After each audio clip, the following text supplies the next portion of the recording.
کہانی مہر اندلیب قسط نمبر 3۔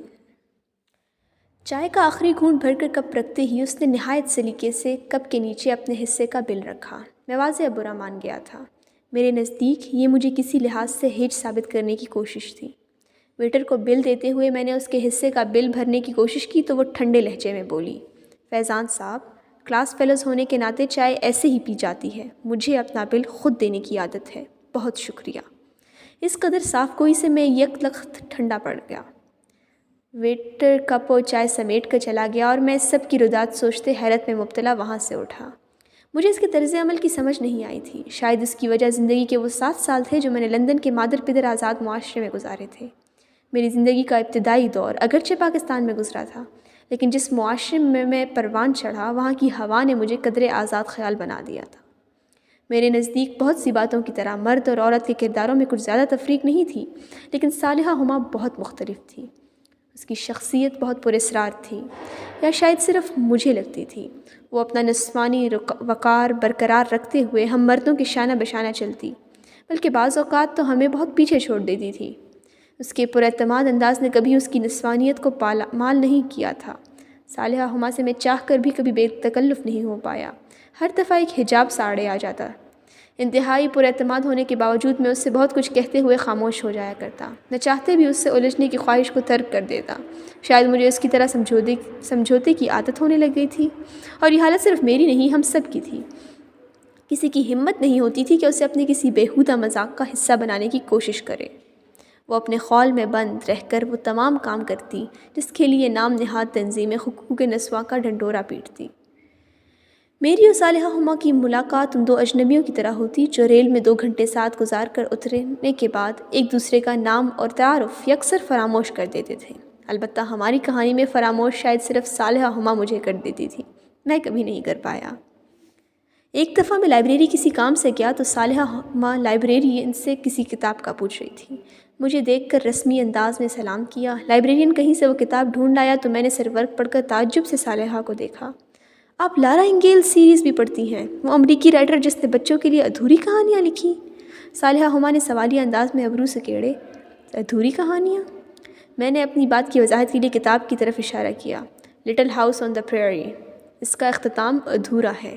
اس سیریز کے تمام کتابوں کے اختتام پر یہ خاندان ایک نئے سفر کی تیاری کرتا ہے۔ ساری کہانی ایک سفر میں گزار کر کتاب کا اختتام کسی نئے سفر کی تیاری سے ہوتا ہے۔ مجھے یوں تجسس میں چھوڑ دینے والی کتابیں شدت سے ناپسند ہیں۔ توجہ سے سنتی صالحہ ہما کی سیاہ شیشے جیسی شفاف آنکھیں لمحے بھر کو چمکی تھیں۔ اس نے کتاب کا سر ورق میری طرف کیا۔ جی بالکل فیضان صاحب، ہر کہانی ایک سفر ہے جس کا اختتام ایک نیا سفر ہوتا ہے۔ ہم بھی تو ساری زندگی مسافت میں گزار دیتے ہیں، کبھی کسی چاہت کے حصول کے لیے، کبھی نئی زمین پر گھر بنانے کی چاہ میں، جیسے لارا کے ماں باپ کی خواہش تھی۔ ہم سب بھی تو ادھوری کہانیاں چھوڑ کر مر ہی جاتے ہیں۔ مجھے پہلی دفعہ یہ معلوم ہوا کہ وہ بہت خوبصورت بولتی ہے، ٹھہر ٹھہر کر نہایت شگفتہ انداز میں، ایسا کہ سامع کا دل ہمیشہ سننے کی خواہش کرے۔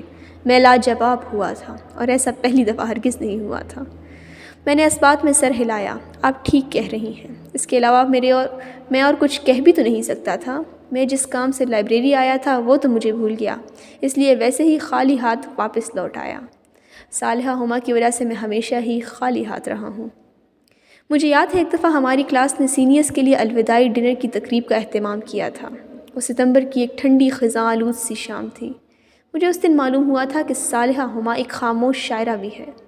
اس کی سہیلیوں نے شرارتاً مائک سنبھالتے ہوئے صالحہ کو اسٹیج پر بلایا کہ وہ اپنی تازہ لکھی ہوئی غزل سنائے۔ مجھے صالحہ ہما کے چہرے پر چھائی حیرت اور تعصف آج بھی یاد ہے۔ شاید وہ اپنی شاعری کی تشہیر نہیں کرنا چاہتی تھی، لیکن پھر بھی وہ بادل ناخواستہ اٹھ کر اسٹیج پر گئی۔ ڈنر کے بعد کافی پیتے ہوئے میری نظر صالحہ پر پڑی۔ وہ ساری روشنیوں سے دور آخری ٹیبل پر تنہا بیٹھی فضا میں کسی غیر مرئی نقطے کو گھور رہی تھی۔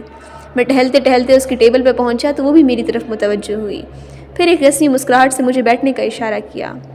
پینٹنگ کے ساتھ ساتھ شاعری کا ڈپارٹمنٹ بھی آپ نے سنبھالا ہوا ہے، کمال ہے، میں نے بے تکلفی سے کہا گویا وہ میری بچپن کی دوست ہو۔ جواب میں صالحہ نے صرف مسکرانے پر اکتفا کیا تھا۔ آپ بہت گہری شاعری لکھتی ہیں۔ میں نے اس صدر کا اضافہ کرنا ضروری سمجھا۔ میں صرف گہرا سوچتی ہوں۔